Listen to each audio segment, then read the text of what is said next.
Hi everyone, welcome back to Passionate About Tech. I'm excited to bring you another practical computer science tutorial today.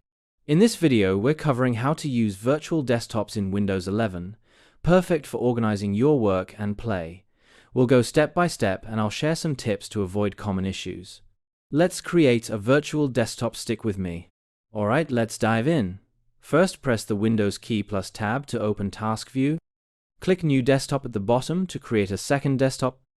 Open apps on each desktop like Word on one and Chrome on the other.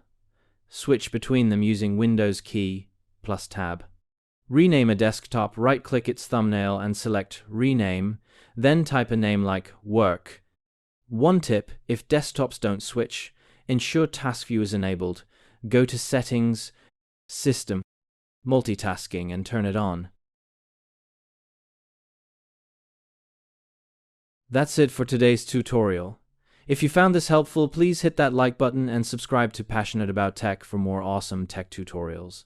Your support means the world to me, so don't forget to click that subscribe button and turn on notifications.